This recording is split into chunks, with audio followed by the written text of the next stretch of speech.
Hey you, yeah you, are you looking for an escape? Maybe just for an hour to laugh, cry, roll your eyes, or even just have a minute to yourself.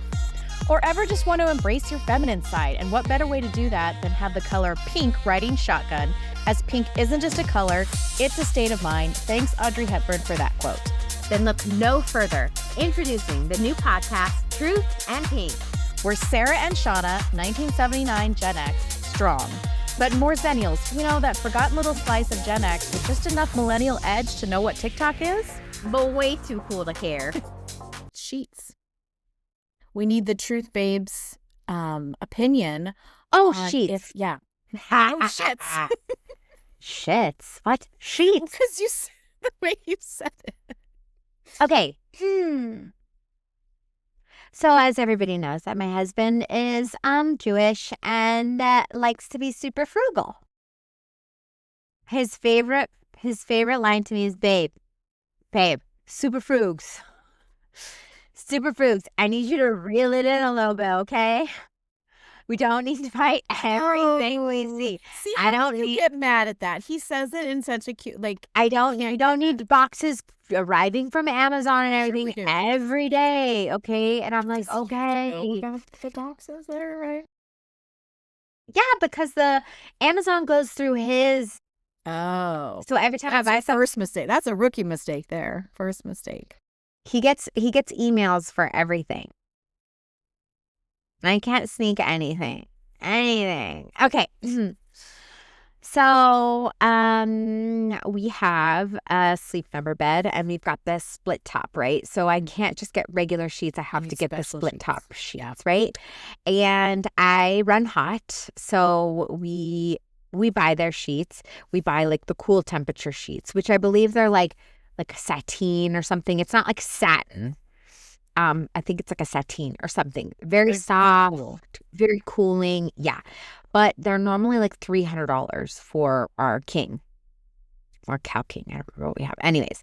But I only buy them when they're on sale for half off. So I spent $150 on sheets, which taxes and whatever ended up being like $180, something like that. Whatever, right?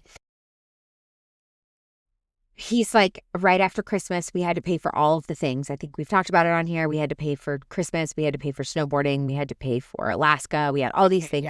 Yeah. We paid a ton of money. So Jeffrey's like, if we don't need it, we're not buying it. If we don't need it, we're not buying it. It went from being super frugs to if we don't need it, we're not buying it. So I noticed that I was like, it feels weird at the end of my bed, right?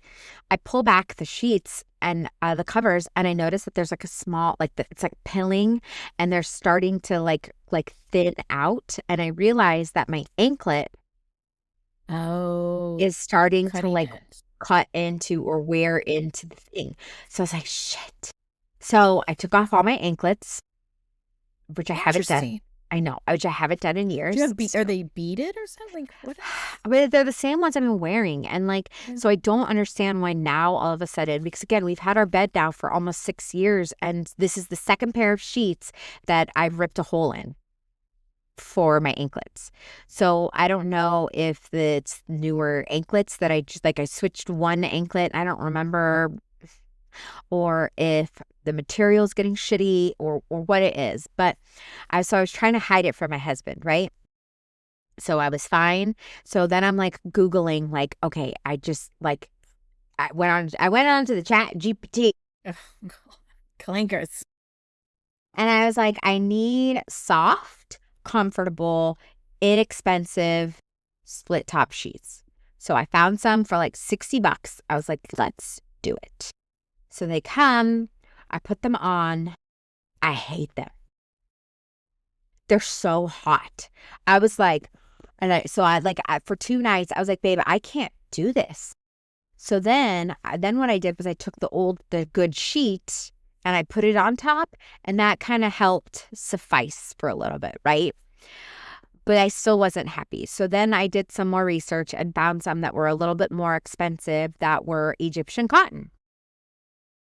And I was like, okay, Egyptian cotton, 350. I read also that anything above like 380, like thread count or something, really doesn't do any difference because instead of them being long threads, they're just shorter threads.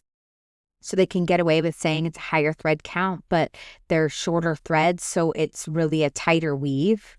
So it's really not doing anything for you. Okay. So I was like, okay, that's fair. I know nothing about sheets, clearly. Yeah. So I bought them, and they're the ones that I've had for the last like week. But again, I am like, I'm just not sold.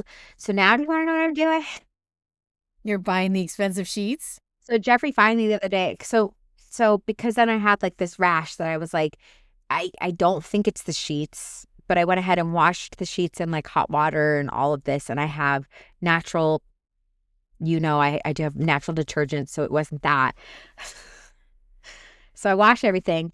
That night, I'm still not happy. My skin's not happy. So I literally take my old sheet and I like wrapped myself in it and pulled it like this and then shoved my hand. And then I got into bed. So I created my own like little one-sided cocoon. Yeah. So on the bottom and top, I have my nice comfy sheet.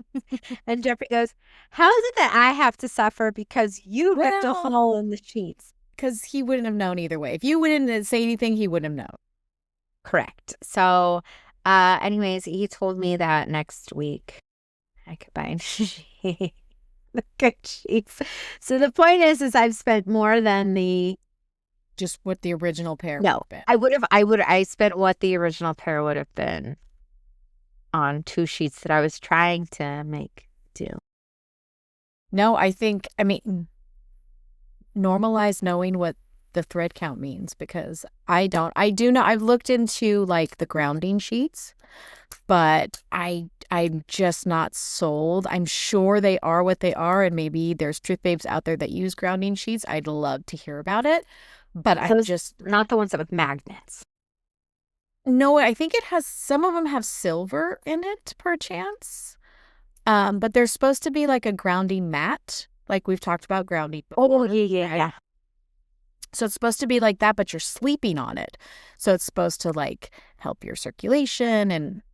Interesting. But I'm just not like, you know me, I'm in the wellness space. I'm buying it. I'm trying, and I'm just not quite sold on it. I just don't know. Interesting. Like you say, just go touch grass, because... Yeah, I'm just going to go walk in the grass. Go touch grass. Go run barefoot like we used to.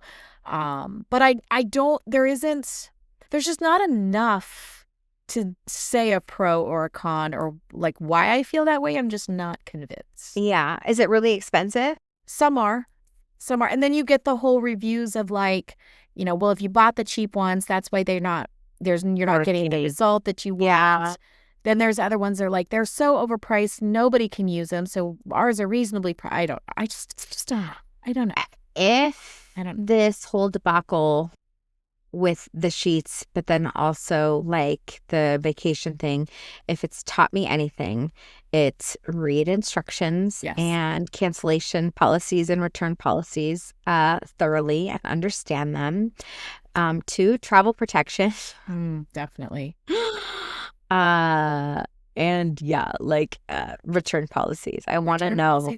Well, and I would add to that, read the reviews. So I do for everything. See, and I was not like that. Jordan sort of turned me onto it. She's like, you need to go Reddit. You need to go into... Here we go to Reddit. Yeah, she's like, find the reviews that really... on anything. And so now that's all I'm doing is reviews. Well, I tried to do that with the second set of sheets. And the second set of sheets are okay. But like for your thing, I want to know if I'm going to spend this much money, is it going to be worth it? And is being worth it subjective, which I believe it is. Right. And yes, what's the return policy? Can I return? Right. And so here again, talking about, being married to the whole fire department and all of the rules, you have to plug these sheets in. Well, growing up and now we're always taught, you don't go to sleep with a heated blanket or a heating pad or anything like that. And these aren't necessarily warming, but you have to plug them in so they're doing something. And I'm just going to go touch grass. I think I'm going to go walk in some grass. Do you have grass at your place? No, but we have the greenbelt across the street. So I can. Okay. Yeah. I mean, because we're under the new houses of Southern California, so everything has to be like the natural landscape. So like my front yard is all rocks and rosemary, which I look. Rosemary, oh my God, I hate rosemary belongs more on than a turkey. anything. Yes, me too. Me too. It only belongs on a turkey, and very little. I don't want to be overpowered by it. Yes. This is the natural landscape. Nope, I hate rosemary more than anything. When we moved into our last house, they did the landscape for us on the front yard, and they had done, yes, the natural, and they had planted 2 rosemaries. I looked at Jeffrey and I'm like, we are ripping those out immediately before they spread and do whatever. And so yeah, I ripped those things out so fast. I hate it. I hate them so fast. I hate it so much. I don't think it smells good. Like I said, the only good place, maybe a little bit on your Thanksgiving turkey. And I mean little. Like there's other things like thyme and garlic and other things to put on your turkey. Yeah. Agree. Yeah. So whoever thought that was a great idea? Because it's just a shrub. It's just I remember drought tolerant shrub. Drought tolerant. Well, you probably remember too, like ice plant used to be the drought tolerant, and it would like go, and of course that's ugly too. But I think the ice plant is a little better if we're looking for ground coverage than the rosemary, plus all the bees. And I know I love the bees. We have to keep the bees, and I get it, but go do your bee business somewhere else. Yeah. Some bushes are I think insect attractors, and like that seems to be one of them. And also like it's a thick shrub. You don't know what's hiding in there. Spiders, whatever. Yep, spiders. That was kind of where I was. That, and what's the other one? The cypress trees that grow like they're a haven for spider. And we have 2 of those in our front yard, and I hate them. Yeah. And to me, I don't even know that they're natural to Southern California, but I miss like the bougainvillea and just like that. Yeah, we kind of have a little bit of that. You can. They say that we can grow it out here, but it's very temperamental. But my grandmother had this huge one in her backyard in Southern California. Yep. It was ginormous.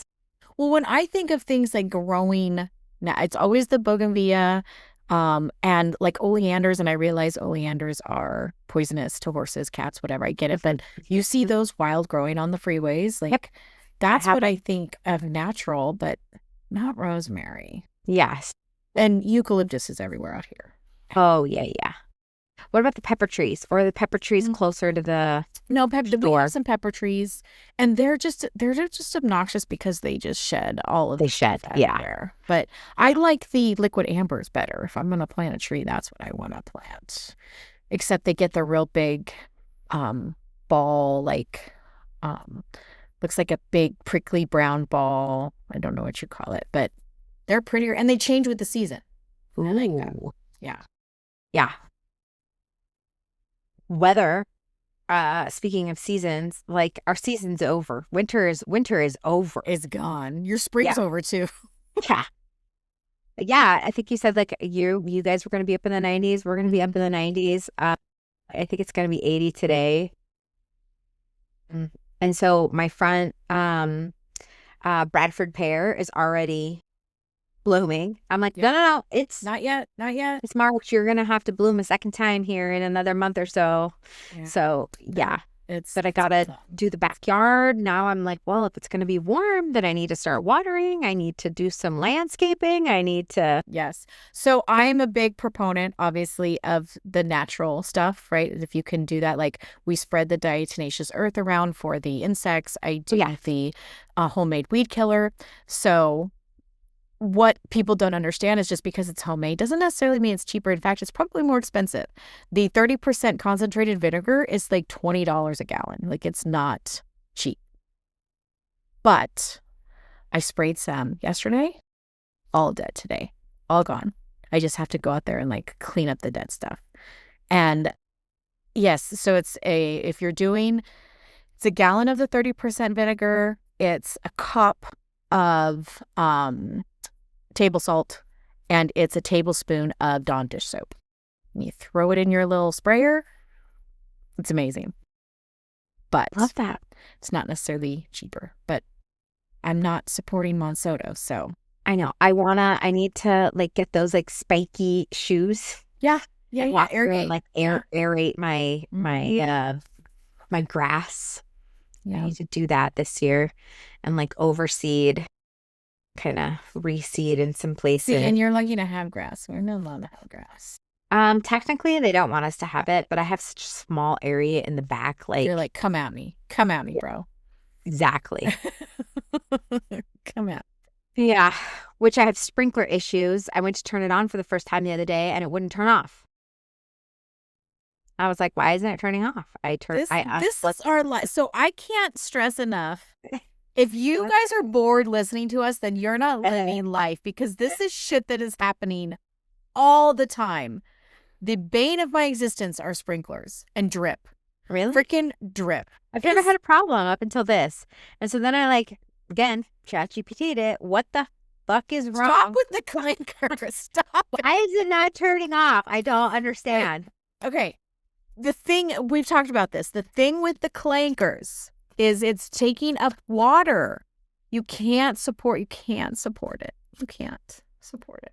I mean, I've heard. She's like, yeah, but it tells me what I need to know. It does.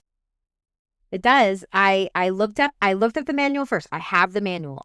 There is no, if your water doesn't shut off. There's no troubleshoot there's never a troubleshoot category of what you're dealing with. Yeah. I went through all the troubleshoots and I was like, no. So I unplugged it. It still was going. I'm like, cool. So there's no power going to my sprinklers, yet my sprinklers are still on. So it tells me I need to turn off the main, right? Because it says that there's like a valve that isn't shutting off. So I don't know why the valve isn't shutting off. So I shut off my main. So then yesterday I was like, all right, I'm going to return on the main because maybe without the extra pressure that valve has shut. Nope. The second I turn the main back on, my back sprinklers are just on. So I'm like, what the hell? So that means I can't like water any of my plants either because that's on the same system. And somehow I think of it like as a train system, right? Like you've got two lines and the line is open for the sprinklers and it won't shut off. And so I can't also then turn on the line for the watering of the things. Right. So how do I unstuck the stuck? I don't understand, but this brings up a really good topic. Maybe not, but Jeff always tells me there's pink jobs and there's blue jobs. And I'm telling you, the sprinklers, the yard, the freaking smoke detectors, all that shit is blue jobs. But I'm still doing the blue jobs and the pink jobs. I feel like we don't believe in pink and blue jobs here. We just believe that it's a job and it needs to get done. Fair enough. But if you don't say what you're willing to do, I'm not willing to do. I am scorned from the sprinklers. When we lived in Colorado Springs for that very, very small amount of time, and I had to learn how to winterize the house, and I had to learn how to drain the sprinklers, whatever the hell that means. And you have to turn this and use this and it drains the sprinkler because you got to winterize it because otherwise you're going to have a frozen pipe that's going to burst in your yard because of the snow. These are not things I need to know about. No. I didn't want to know about it either. When I brought it up to Jeffrey yesterday, I was like, hey, I know that it's been raining and storming and you don't want any more bullshit to add to the pile. I was like, but I just want you to know that there's something going wrong and I don't know how to fix it. Right. So I think we need to call someone. Yeah. Call A grade. Call somebody to come and fix it. And I don't think that it's going to be a hard fix. I feel like it's going to be was he okay with that? Or he was like, no, I'll fix it, babe? he says, well, we have a friend and he knows a lot about a lot of things. And so maybe we'll ask him. And then in the next sentence, he goes, the friend was also telling me he's tired of people calling him for favors. So I was like, so see, you can't ask him for the favor. We just need to call a landscaper to come and fix it. That's what I feel like needs to happen. Give me, like, I'll give him the $50 to fix it. Mm-hmm. It's probably just that. I'm going to tell him what the problem is, and they're going to go, oh, it's in that box. Well, I don't know what to do in that box. I turned the water off. I knew how to do that.